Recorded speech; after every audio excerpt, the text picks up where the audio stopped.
Assalamualaikum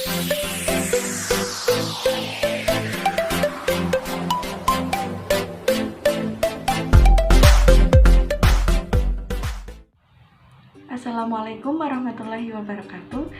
Saya Nikmah Dwi Wulandari, perwakilan dari kelompok 7 akan mempresentasikan tentang konsep dasar mengajar. Yang pertama, saya akan menyampaikan anggota kelompok dari kelompok 7, yaitu Lulu Saadah, Asyifa Lutfiana Arfani, Rizky Eka Mahardika, Ari Nur Azizah, dan saya sendiri Nikmah Dwi Wulandari. Materi yang akan saya sampaikan pada kesempatan kali ini yaitu pertama, materi mengajar, pengertian mengajar, variasi mengajar, tahapan-tahapan mengajar, dan komponen variasi mengajar. Pada kesempatan kali ini, saya akan menyampaikan beberapa hasil wawancara dengan beberapa guru sekolah dasar. Yang pertama adalah dari narasumber SDIT Araihan Bantul, yaitu Ibu Lisa Listiani SPD. Ibu Lisa Listiani SPD menjelaskan apa itu mengajar. Mengajar menurutnya adalah kegiatan atau proses pembelajaran yang berpusat pada siswa, dan guru hanya sebagai fasilitator. Tahapan-tahapan mengajar menurut Lisa Listiani SPD, yang pertama, pembukaan. Pembukaan biasanya diawali dengan doa, kemudian pemberian persepsi dan motivasi, lalu mereka membahas materi apa yang akan dipelajari pada waktu itu. Kemudian tahapan selanjutnya adalah kegiatan inti. Kegiatan inti dilakukan dengan berbagai metode pembelajaran, contohnya diskusi, jigsaw, yang lebih menekankan pada student center, yaitu siswa menjadi pelaku dalam pembelajaran. Tahapan mengajar yang ketiga adalah penutup. Dalam kegiatan penutup, beliau menggunakan penyimpulan materi yang telah dipelajari dari hari tersebut, refleksi, evaluasi, dan pemberian apresiasi, kemudian doa penutup. Variasi mengajar yang digunakan oleh Ibu Lisa Listiani yaitu variasi belajar sebelum pandemi. Biasanya selain belajar di kelas, mereka juga melakukan kegiatan di luar kelas seperti praktikum dan eksperimen-eksperimen lain di laboratorium. Kadang juga menggunakan kuis secara kelompok. Komponen variasi mengajar menurut Lisa Listiani. Komponen yang digunakan dalam mendukung variasi mengajar dapat berupa buku, video yang diputar melalui LCD, dan gambar atau alat peraga, yaitu peta, kerangka tubuh, globe, dan lain-lain jika dibutuhkan. Selama pandemi, di SDIT tersebut, yang pertama melakukan Zoom secara terjadwal. Misalnya 2 kali tematik dan 1 kali mata pelajaran dalam 1 minggu. Yang kedua, melakukan video call PTAQ atau baca tulis Al-Quran seminggu 1-2 kali. Yang ketiga, video call drill membaca untuk kelas 1 seminggu dilakukan secara rutin 2-3 kali sesuai kebutuhan siswa. Selain itu juga penyampaian materi menggunakan video yang di-share di Google Classroom, kemudian anak-anak nanti diberi tugas secara tertulis yang akan dibagikan di grup WhatsApp atau di Google Classroom. Selanjutnya narasumber yang kedua yaitu Bapak Sigit Puhandoro SPD dari SD Negeri Margorejo. Beliau menyampaikan apa itu mengajar. Mengajar merupakan penyerahan kebudayaan berupa pengalaman dan keterampilan kepada siswa. Mengajar juga merupakan upaya untuk mewariskan budaya masyarakat kepada generasi berikutnya. Tahapan-tahapan mengajar menurut Bapak Sigit Puhandoro. Yang pertama, menyiapkan materi atau bahan ajar. Yang kedua, menyiapkan platform pembelajaran. Yang ketiga, melakukan pengajaran. Yang keempat, penutup.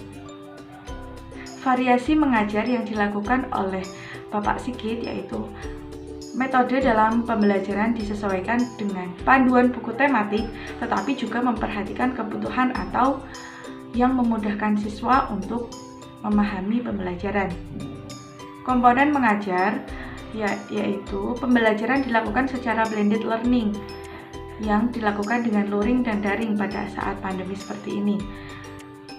Pembelajaran luring dilakukan 2 kali dalam seminggu dengan waktu tatap muka 2 jam setiap pertemuannya. Narasumber yang ketiga adalah Ibu Husna Arimas, SPD, dari SD Muhammadiyah Dumban 1. Menurutnya, mengajar merupakan lebih baik kepada anak-anak. Menurutnya mengajar lebih kepada mendidik anak dan membimbingnya agar dapat meraih cita-citanya. Tidak hanya materi yang bisa disampaikan ke anak, tetapi lebih kepada keseimbangan antara kecerdasan dan akhlaknya. Jadi penyampaian materi dan karakternya juga dapat berjalan dengan seimbang, sehingga tumbuh generasi yang pintar dan baik akhlaknya. Tahap-tahap mengajar menurut Ibu Husna Arimas. Yang pertama, pembukaan. Dalam pembukaan terdapat salam, presensi, doa, bertanya kabar, mengulang materi, menyampaikan tujuan pembelajaran. Kegiatan yang selanjutnya adalah kegiatan inti. Dalam kegiatan inti, yaitu disampaikannya materi yang akan dipelajari saat itu dan penugasan jika diperlukan. Kegiatan yang terakhir adalah kegiatan penutup. Siswa memberikan kesimpulan apa yang telah mereka pelajari, yaitu memberitahu pelajaran yang akan disampaikan esok hari, berdoa, dan salam.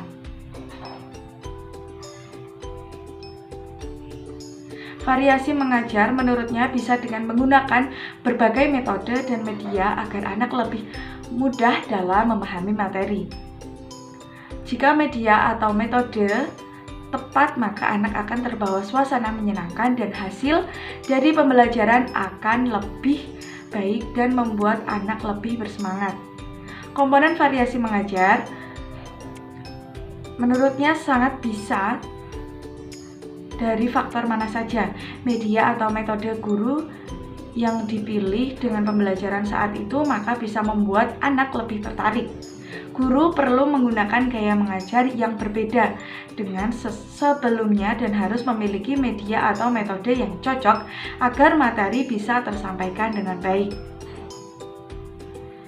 Nah, sekarang adalah penyampaian dari narasumber keempat, yaitu Ibu Nuraini, SPD, dari SD Tegal Panggung. Menurutnya, mengajar adalah proses penyampaian informasi atau pengetahuan dari guru kepada peserta didik. Tahapan-tahapan mengajar: yang pertama, tahapan perencanaan, yang kedua, tahapan pelaksanaan, dan yang ketiga adalah tahapan evaluasi. Variasi mengajar menurutnya adalah suatu kegiatan guru dalam proses interaksi pembelajaran yang ditunjukkan untuk mengatasi kebosanan siswa dengan menciptakan lingkungan yang mendukung dan memungkinkan untuk tetap berlangsungnya proses pembelajaran melalui perubahan gaya mengajar, media yang digunakan yang bervariasi.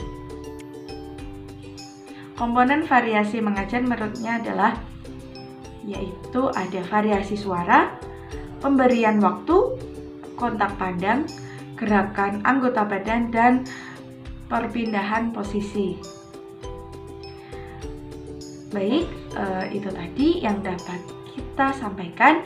Maka dapat kita tarik kesimpulan, yaitu mengajar adalah suatu aktivitas yang tersistem dari sebuah lingkungan atau pendidikan yang terdiri dari peserta didik untuk saling berinteraksi dalam melakukan suatu kegiatan sehingga terjadi proses belajar dan tercapainya tujuan belajar. Terima kasih. Kurang lebihnya mohon maaf. Wassalamualaikum warahmatullahi wabarakatuh.